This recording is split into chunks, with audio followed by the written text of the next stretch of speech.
नवा अध्याय। ध्रुव का वर पाकर घर लौटना। श्री मैत्रेय जी कहते हैं, विदुर जी, भगवान के इस प्रकार आश्वासन देने से देवताओं का भय जाता रहा और वे उन्हें प्रणाम करके स्वर्गलोक को चले गए। तदंतर विराट स्वरूप भगवान गरुड़ पर चढ़कर अपने भक्त को देखने के लिए मधुबन में आए।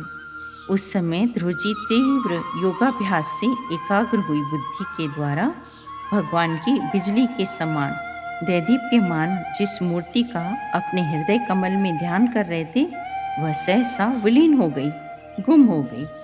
उन्होंने घबराकर अपने नेत्र खोल दिए। भगवान के सामने उसी रूप को बाहर अपने सामने खड़ा हुआ देखकर ध्रुव को बड़ा कुतूहल हुआ। वे प्रेम से अधीर हो गए। उन्होंने पृथ्वी पर दंड के समान लेटकर उन्हें प्रणाम किया। फिर वे इस प्रकार प्रेम भरी दृष्टि से उनकी ओर देखने लगे, मानो नेत्रों से ही उन्हें पी जाएंगे। वे हाथ जोड़े प्रभु के सामने खड़े थे और उनकी स्तुति करना चाहते थे, परंतु किस प्रकार करें यह नहीं जानते थे। सर्वांतर्यामी हरि उनके मन की बात जान गए। उन्होंने कृपापूर्वक अपने वेदमय शंख को उनके मुख से छुआ। शंख का स्पर्श होते ही उन्हें वेदमय दिव्य वाणी प्राप्त हो गई और जीव तथा ब्रह्म के स्वरूप का भी निश्चय हो गया। वे अत्यंत भक्ति भाव से धैर्यपूर्वक विश्वविख्यात कीर्तिमान श्री हरि की स्तुति करने लगे। ध्रुव जी ने कहा, प्रभु आप सर्वशक्ति संपन्न हैं। आप ही मेरे अंतःकरण में प्रवेश कर अपने तेज से मेरी इस सोई हुई वाणी को सजीव करते हैं तथा हाथ, पैर, कान और त्वचा आदि अन्य इंद्रियां और प्राणों की भी चेतनता देते हैं। मैं आप अंतर्यामी भगवान को प्रणाम करता हूँ। भगवान आप एक ही हैं, परंतु अपनी अनंत गुणमयी माया शक्ति से इस महद आदि संपूर्ण प्रपंच को रचकर अंतर्यामी रूप से इसमें प्रवेश कर जाते हैं। हे नाथ अनंत परमात्मन, मुझे तो आप उन विशुद्ध हृदय महात्मा भक्तों का संग दीजिए जिनका आप में अविच्छिन्न भक्ति भाव है। उनके संग में मैं आपके गुणों और लीलाओं की कथा सुधा को पी पी कर उन्मत्त हो जाऊंगा और सहज ही इस अनेक प्रकार के दुखों से पूर्ण भयंकर संसार सागर के उस पार पहुंच जाऊंगा। भगवान आप परम आनंद मूर्ति हैं। स्वामिन, गौ जैसे अपने बछड़े को दूध पिलाती है और शेर आदि से बचाती है, उसी प्रकार आप भी भक्तों पर कृपा करने के लिए निरंतर उनकी संसार भय से रक्षा किया करते हैं। श्री मैत्रेय जी कहते हैं, विदुर जी, जब शुभ संकल्प वाले मतिमान ध्रुव जी ने इस प्रकार स्तुति की, तब भक्त वत्सल भगवान उनकी प्रशंसा करते हुए कहने लगे, उत्तम व्रत का पालन करने वाले राजकुमार, मैं तेरे हृदय का संकल्प जानता हूँ। यद्यपि उस पद को प्राप्त करना बहुत कठिन है, तो भी मैं तुझे वह देता हूँ, तेरा कल्याण हो। भद्र, जिस तेजोमय अविनाशी लोक को आज तक किसी ने प्राप्त नहीं किया, जिसके चारों ओर ग्रह, नक्षत्र, तारागण रूप ज्योतिष चक्कर काटते रहते हैं, काल पर्यंत रहने वाले अन्य लोकों का नाश हो जाने पर भी जो स्थिर रहता है, तथा तारागण के सहित धर्म, अग्नि, कश्यप और शुक्र आदि नक्षत्र एवं सप्तऋषिगण जिसकी प्रदक्षिणा किया करते हैं, वह ध्रुव लोक मैं तुम्हें देता हूँ।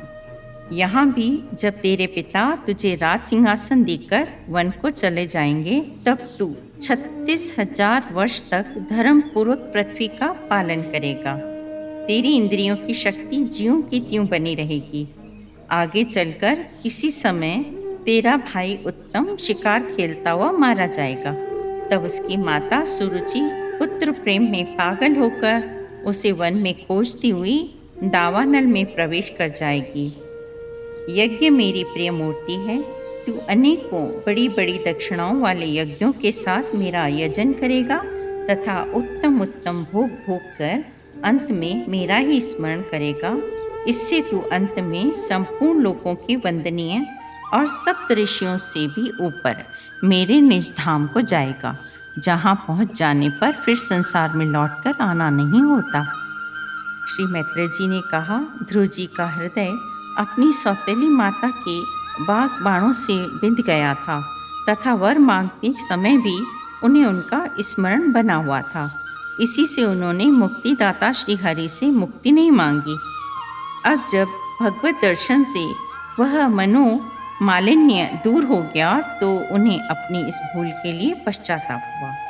ध्रुव मनी मन कहने लगे, मुझ मंद भाग्य की मूर्खता तो देखो, मैंने संसार पाश को काटने वाले प्रभु के पाद पद्मों में पहुंचकर भी उनसे नाशवान वस्तु की ही याचना की।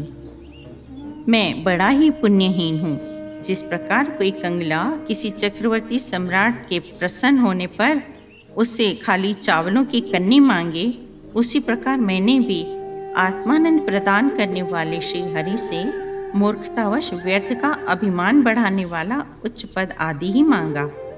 श्री मैत्रेय जी कहते हैं, तात, इधर जब राजा उत्तानपाद ने सुना कि उनका पुत्र ध्रुव घर लौट रहा है तो उन्हें इस बात पर वैसे विश्वास नहीं हुआ जैसे किसी के यमलोक से लौटने की बात पर कोई विश्वास नहीं करता।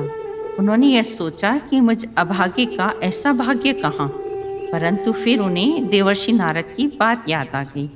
इससे उनका इस बात में विश्वास हुआ और वे आनंद के वेग से अधीर हो उठे। उन्होंने प्रसन्न होकर यह समाचार देने वाले को एक बहुमूल्य हार दिया। राजा पुत्र के मुख को देखने के लिए बहुत उत्सुक हो रहे थे और उन्होंने बहुत से ब्राह्मण और बड़े बूढ़ों को लेकर, मंत्रियों को, बंधुओं को लेकर एक बहुत बढ़िया स्वर्ण जटित रथ तैयार करवाया और झटपट नगर के बाहर आए। उनकी दोनों रानियां सुनीति और सुरुचि भी स्वर्णमय आभूषणों से सुशोभित होकर राजकुमार उत्तम के साथ पालकियों पर चढ़कर चल रही थी। ध्रुव जी उपवन के पास आ पहुँचे और उन्हें देखते ही महाराज उत्तानपाद तुरंत रथ से उतरे और पुत्र को देखने के लिए वे बहुत दिनों से उत्कंठित हो रहे थे। उन्होंने झटपट आगे बढ़कर प्रेमातुर लंबी लंबी सांसें लेते हुए ध्रुव को भुजाओं में भर लिया। कामना पूर्ण होने पर उन्होंने बार बार पुत्र का सिर चूमा और आनंद और प्रेम से भरे गले से उन्होंने आंसुओं की झड़ी लगा दी। सज्जनों में अग्रणीय ध्रुव जी ने पिता के चरणों में प्रणाम किया और उनसे आशीर्वाद पाकर छोटी माता सुरुचि के चरणों में प्रणाम किया और उन माता ने बालक ध्रुव को उठाकर हृदय से लगा लिया। जिस प्रकार जल स्वयं ही नीचे की ओर बहने लगता है, उसी प्रकार मैत्री आदि गुणों के कारण जिस पर श्री भगवान प्रसन्न हो जाते हैं, उसके आगे सभी जीव झुक जाते हैं। इधर उत्तम और ध्रुव दोनों ही प्रेम से व्याकुल होकर मिले। ध्रुव की माता सुनीति अपने प्राणों से भी प्यारे पुत्र को गले लगाकर सारा संताप भूल गई। विदुर जी, इस प्रकार जब सब लोग ध्रुव के प्रति लाड प्यार प्रकट कर रहे थे, मनोहर गीत गा रहे थे, तब ध्रुव ने अपने पिता के साथ महल में प्रवेश किया। राजर्षि उत्तानपाद ने अपने पुत्र के अति अद्भुत प्रभाव की बात देवर्षि नारद से पहले ही सुन रखी थी और अब उसे प्रत्यक्ष वैसा ही देखकर उन्हें बड़ा आश्चर्य हुआ। फिर यह देखकर कि अब ध्रुव तरुण अवस्था को प्राप्त हो गए हैं और मंत्रीगण भी उन्हें आदर की दृष्टि से देखते हैं तथा प्रजा का भी उन पर अनुराग है, उन्होंने उसी समय पूरे भूमंडल का राज्य ध्रुव को दे दिया और स्वयं अपनी वृद्धावस्था आयु जानकर आत्मस्वरूप का चिंतन करने के लिए संसार से विरक्त होकर वन को चले गए। श्री मैत्रेय जी कहते हैं, विदुर जी, ध्रुव ने प्रजापति शिशुमार की पुत्री भ्रमी के साथ विवाह किया। उससे उनके कल्प और वत्स नाम के 2 पुत्र हुए। महाबली ध्रुव की दूसरी स्त्री वायुपुत्री इला थी। इससे उनके उत्कल नाम के एक पुत्र और एक कन्या रत्न का जन्म हुआ। उत्तम का अभी विवाह नहीं हुआ था कि एक दिन शिकार खेलते समय उसे हिमालय पर्वत पर एक बलवान यक्ष ने मार डाला। उसके साथ उसकी माता भी परलोक से धार गई। ध्रुव ने जब भाई के मारे जाने का समाचार सुना तो वे क्रोध, शोक और उद्वेग से भरकर एक रथ पर सवार हो यक्षों के देश में जा पहुंचे। वहां पहुंचकर महाबाहु ध्रुव ने अपना शंख बजाया तथा संपूर्ण आकाश और दिशाओं को गुंजा दिया। महाबलवान यक्ष वीरों को वह शंखनाद सहन न हुआ, इसलिए वे तरह तरह के अस्त्र शस्त्र लेकर नगर के बाहर निकल आए और ध्रुव पर टूट पड़े। महारथी ध्रुव प्रचंड धनुर्धर थे। उन्होंने एक ही साथ उनमें से प्रत्येक को 3-3 बाण मारे। तब उन्हें यह विश्वास हो गया कि हमारी हार अवश्य होगी। वे ध्रुव जी के इस अद्भुत पराक्रम की प्रशंसा करने लगे। ध्रुव जी ने अपने दिव्य धनुष के टंकार करके शत्रुओं के दिल दहला दिए और फिर प्रचंड बाणों की वर्षा करके उनके अस्त्र शस्त्रों को इस प्रकार छिन्न भिन्न कर दिया जैसे आंधी बादलों को तितर बितर कर देती है। जो यक्ष किसी प्रकार जीवित बचे वे क्षत्रिय प्रवर ध्रुव जी के बाणों से प्राय अंग अंग छिन्न भिन्न हो जाने के कारण मैदान छोड़कर भाग गए। नरश्रेष्ठ ध्रुव जी ने देखा कि उस विस्तृत रणभूमि में अब एक भी शत्रु अस्त्र शस्त्र लिए उनके सामने नहीं है, तो उनकी इच्छा अलकापुरी देखने की हुई, किंतु वे पुरी के भीतर नहीं गए। ये मायावी क्या करना चाहते हैं इस बात का मनुष्य को पता नहीं लग सकता। सारथी से इस प्रकार कहकर वे इस विचित्र रथ में बैठे रहे तथा शत्रु के नवीन आक्रमण की आशंका से सावधान हो गए। एक क्षण में ही सारा आकाश मेघमाला से घिर गया। सब और भयंकर गड़गड़ाहट के साथ बिजली चमकने लगी। क्रूर स्वभाव असुरों ने अपनी आसुरी माया से ऐसे ही बहुत से कौतुक दिखलाए। ध्रुव जी पर असुरों ने अपनी दुस्तर माया फैलाई। यह सुनकर वहां कुछ मुनियों ने आकर उनके लिए मंगल कामना की। 11वां अध्याय स्वयंभू मनु का ध्रुव जी को युद्ध बंद करने के लिए समझाना। श्री मैत्रेय जी कहते हैं, विदुर जी, ऋषियों का ऐसा कथन सुनकर महाराज ध्रुव ने आचमन कर श्री नारायण के बनाए हुए नारायण अस्त्र को अपने धनुष पर चढ़ाया। उस बाण के चढ़ाते ही यक्षों द्वारा रची हुई नाना प्रकार की माया उसी क्षण नष्ट हो गई। जिस प्रकार ज्ञान का उदय होने पर अविद्या कलेश नष्ट हो जाते हैं। अब उनके पितामह स्वयंभू मनु ने देखा कि विचित्र रथ पर चढ़े हुए ध्रुव अनेकों निरपराध यक्षों को मार रहे हैं, तो उन्हें उन पर बहुत दया आई। वे बहुत से ऋषियों को साथ लेकर वहां आए और अपने पौत्र ध्रुव को समझाने लगे। मनु जी ने कहा, बेटा बस अधिक क्रोध करना ठीक नहीं। तात, तुम जो निर्दोष यक्षों के संहार पर उतर रहे हो, यह हमारे कुल के योग्य कर्म नहीं है। साधु पुरुष इसकी निंदा करते हैं। पुत्र, तुम्हारा अपने भाई पर बड़ा अनुराग था, यह तो ठीक है, परंतु देखो उसके वध से संतप्त होकर तुमने एक यक्ष के अपराध करने पर प्रसंगवश कितनों की हत्या कर डाली। पुत्र, ये कुबेर के अनुचर तुम्हारे भाई को मारने वाले नहीं हैं, क्योंकि मनुष्य के जन्म मरण का वास्तविक कारण ईश्वर ही है। एकमात्र वही संसार को रचते हैं, पालते हैं और नष्ट करते हैं। जिस प्रकार नाक में नकेल पड़े हुए बैल अपने मालिक का बोझा ढोते रहते हैं, उसी प्रकार जगत की रचना करने वाले ब्रह्मा आदि भी नाम रूप डोरी से बंधे हुए उन्हीं की आज्ञा का पालन करते हैं। इस प्रकार स्वयंभू मनु ने अपने पौत्र ध्रुव को शिक्षा दी। तब ध्रुव जी ने उन्हें प्रणाम किया। इसके पश्चात वे महर्षियों के सहित अपने लोक को चले गए। 12वां अध्याय ध्रुव जी को कुबेर का वरदान और विष्णु लोक की प्राप्ति। श्री मैत्रेय जी कहते हैं, विदुर जी, ध्रुव का क्रोध शांत हो गया और वे यक्षों के वध से निवृत्त हो गए। यह जानकर भगवान कुबेर वहां आए। उन्हें देखते ही ध्रुव जी हाथ जोड़कर खड़े हो गए। तब कुबेर ने कहा, शुद्ध हृदय क्षत्रिय कुमार, तुमने अपने दादा के उपदेश से ऐसा दुस्त्यज्य वैर त्याग दिया। इससे मैं तुम पर बहुत प्रसन्न हूँ। वास्तव में न तुमने यक्षों को मारा है और न यक्षों ने तुम्हारे भाई को। समस्त जीवों की उत्पत्ति और विनाश का कारण तो एकमात्र काल ही है। तुम सर्वदा भगवान कमलनाभ के चरण कमलों के समीप रहने वाले हो, इसलिए तुम अवश्य ही वर पाने योग्य हो। ध्रुव, तुम्हें जिस वर की इच्छा हो मुझसे निसंकोच एवं निशंक होकर मांग लो। मैत्रेय जी कहते हैं, विदुर जी, यक्षराज कुबेर ने जब इस प्रकार वर मांगने के लिए आग्रह किया, तब महाभागवत महामती ध्रुव जी ने उनसे यही मांगा कि मुझे श्री हरि की अखंड स्मृति बनी रहे।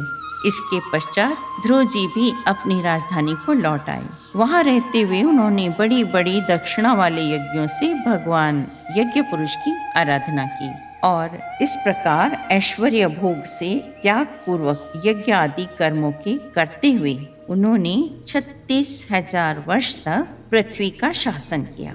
जितेंद्रिय ध्रुव अपने पुत्र उत्कल को राज सिंहासन सौंपकर तप करने के लिए बद्रिकाश्रम को चले गए। उसी विराट स्वरूप का चिंतन करते करते अंत में ध्याता और ध्येय के भेद से शून्य निर्विकल्प समाधि में लीन हो गए। मैं ध्रुव हूँ, इसकी स्मृति भी उनको नहीं रही।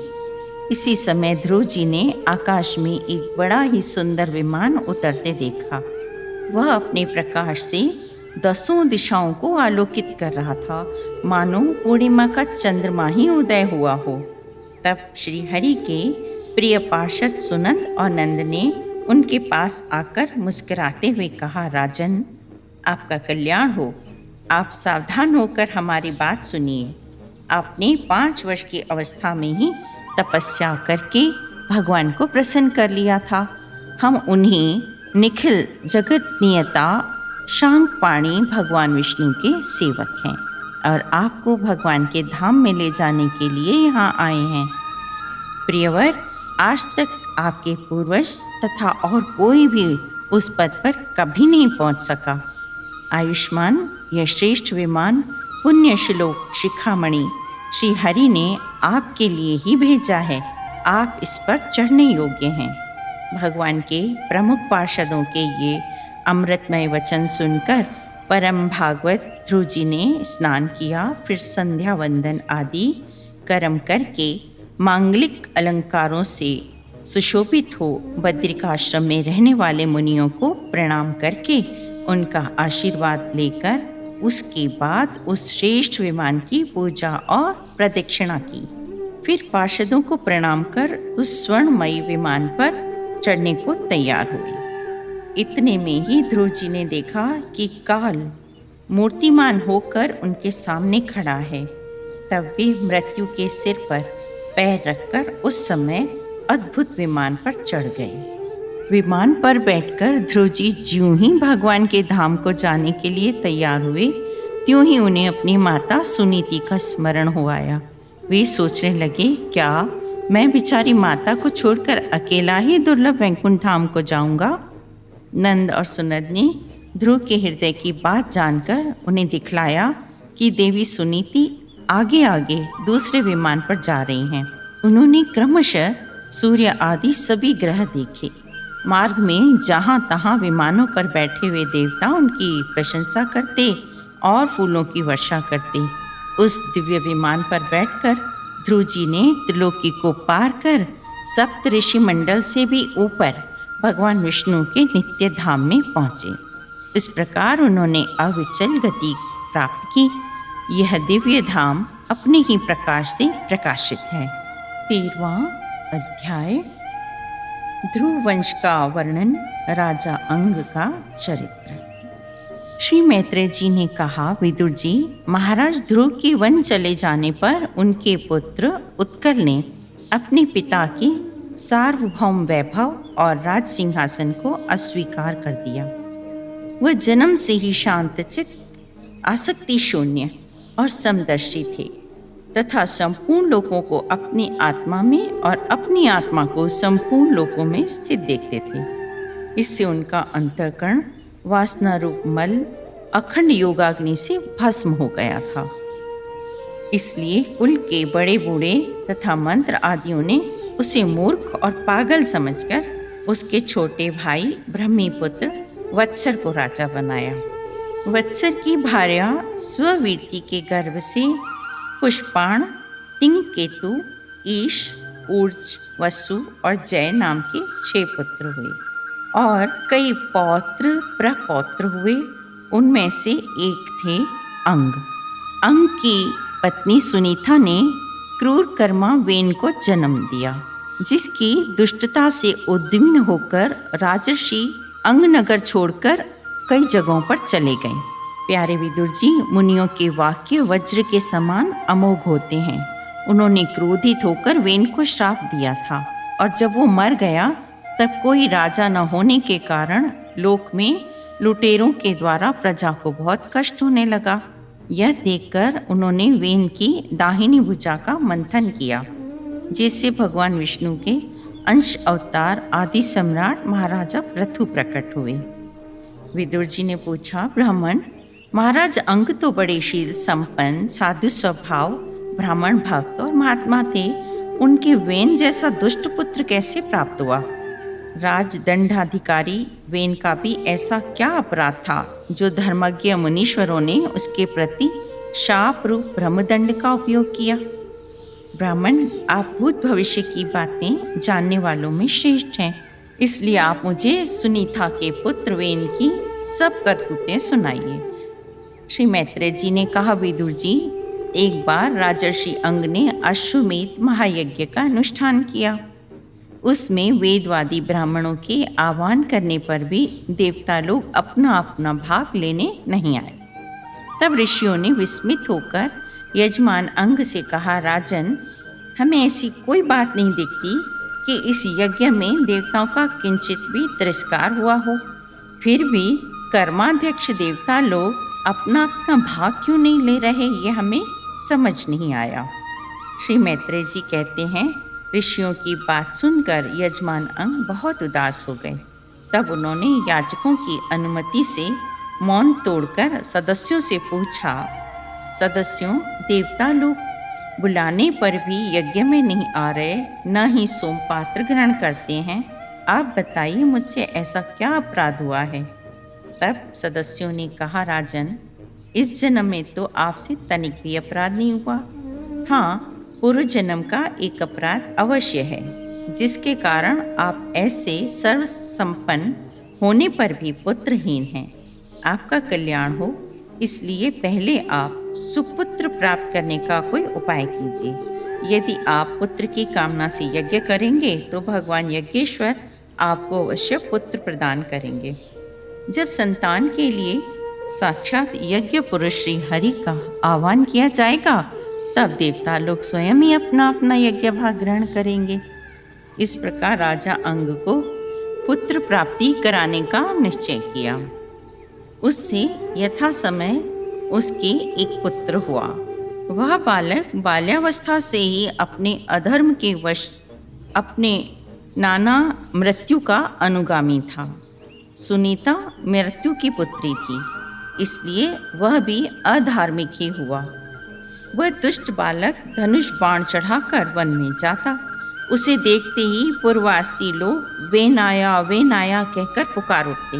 वह ऐसा क्रूर और निर्दयी था कि मैदान में खेलते हुए अपनी बराबरी के बालकों को पशु की भांति बलात् मार डालता था। दुष्ट प्रकृति देखकर महाराज अंग ने उसे तरह तरह से सुधारने की चेष्टा की, परंतु वे उसे सुमार्ग पर लाने में समर्थ न हुए। इस प्रकार सोचते सोचते महाराज अंग को रात में नींद नहीं आती थी। उनका चित्त गृहस्थी से विरक्त हो गया और एक बार चुपचाप उस महान ऐश्वर्य से भरे राजमहल से निकलकर वन को चल दिए। 14वां अध्याय, राजा वेन की कथा। श्री मैत्रेय जी कहते हैं, वीरवर विदुर जी, सभी लोगों की कुशल चाहने वाले भृगु आदि मुनियों ने देखा कि अंग के चले जाने से अब पृथ्वी की रक्षा करने वाला कोई नहीं रह गया। सब लोग उच्छृंखल होते जा रहे हैं। तब उन्होंने माता सुनीता की सम्मति से मंत्रियों के सहमत न होने पर भी वेन को भूमंडल के राजपद पर अभिषिक्त कर दिया। वेन बड़ा कठोर शासक था। जब चोर डाकू ने सुना कि वही राज सिंहासन पर बैठा है, तब सर्प से डरे हुए चूहों के समान वे सब तुरंत ही इधर उधर छुप गए। राज्यासन होने पर वेन 8 लोकपालों की ऐश्वर्य कला के कारण उन्मत्त हो गया और अभिमानवश अपने को ही सबसे बड़ा मानकर महापुरुषों का अपमान करने लगा। दुष्ट वेन का ऐसा अत्याचार देख सारे ऋषि मुनि एकत्रित हुए और संसार पर संकट आया समझकर करुणावश आपस में कहने लगे, हमने अराजकता के भय से ही अयोग्य होने पर भी वेन को राजा बनाया था, किंतु अब उससे प्रजा को भय हो गया है। अब हमारे समझाने पर भी यह हमारी बात नहीं मानेगा। हम अपने तेज से इसे भस्म कर देंगे। ऐसा विचार करके मुनि लोग वेन के पास गए और अपने क्रोध को छिपाकर उसे प्रिय वचनों से समझाते हुए इस प्रकार कहने लगे, राजन, हम आपसे जो बात कहते हैं उस पर ध्यान दीजिए। वीरवर, प्रजा का कल्याण रूप वह धर्म आपके कारण नष्ट नहीं होना चाहिए। जब आपके राज्य में ब्राह्मण लोग यज्ञों का अनुष्ठान करेंगे, तब उनकी पूजा से प्रसन्न होकर भगवान के अंश रूप देवता आपको मन चाहा फल देंगे। अतः वीरवर, आपको यज्ञ आदि अनुष्ठान बंद करके देवताओं का तिरस्कार नहीं करना चाहिए। वेन ने कहा, तुम लोग बड़े मूर्ख हो। खेद है, तुमने अधर्म में ही धर्म बुद्धि कर रखी है। तभी तो तुम जीविका को देने वाले मुझ साक्षात पति को छोड़कर किसी दूसरे जार पति की उपासना करते हो। अपने को बड़ा बुद्धिमान समझने वाले वेन ने जब उन मुनियों का इस प्रकार अपमान किया, तब अपनी मांग को व्यर्थ हुई देखकर वे उस पर अत्यंत क्रोधित हो गए। यह दुराचारी किसी प्रकार राज सिंहासन पर बैठने के योग्य नहीं है। यह निर्लज्ज साक्षात यज्ञपति भगवान की निंदा करता है। इस प्रकार अपने छुपे हुए क्रोध को प्रकट कर उन्होंने उसे मारने का निश्चय कर लिया। भगवान की निंदा करने के कारण वह तो पहले ही मर चुका था, इसलिए केवल ऋषियों के हुंकारों से ही उसका काम तमाम हो गया। इधर वेन की शोकाकुला माता सुनीता मंत्र आदि के बल से तथा अन्य युक्तियों से अपने पुत्र के शव की रक्षा करने लगी। एक दिन वे मुनिगण अग्निहोत्र से निवृत्त हो नदी के किनारे हरि चर्चा कर रहे थे कि आजकल पृथ्वी का कोई रक्षक नहीं है, उसका कुछ मंगल तो नहीं होने वाला है। ऋषि लोग ऐसा विचार कर ही रहे थे कि उन्होंने सब दिशाओं में उड़ती हुई बड़ी भारी धूल देखी। वे समझ गए कि राजा वेन के मारे जाने के कारण देश में अराजकता फैल गई है, चोर डाकू बढ़ गए हैं और उपद्रव भी कर रहे हैं।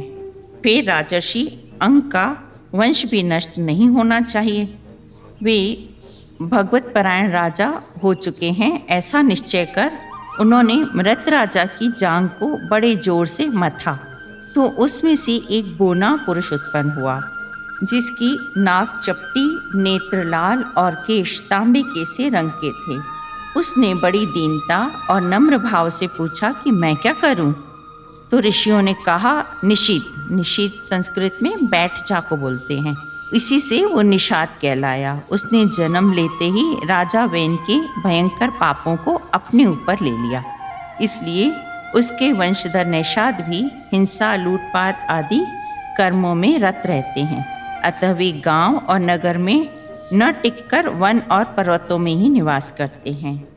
15वां अध्याय, महाराजा पृथु का आविर्भाव और राज्याभिषेक। विदुर जी, इसके बाद ब्राह्मणों ने पुत्रहीन राजा वेन की भुजाओं का मंथन किया।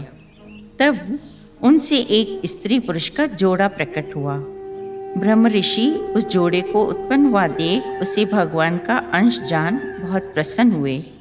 ऋषियों ने कहा, यह पुरुष भगवान विष्णु की विश्व पालनी कला से प्रकट हुआ है और यह स्त्री उन परम पुरुष की अन्नपायिनी, कभी अलग न होने वाली शक्ति लक्ष्मी जी का अवतार है।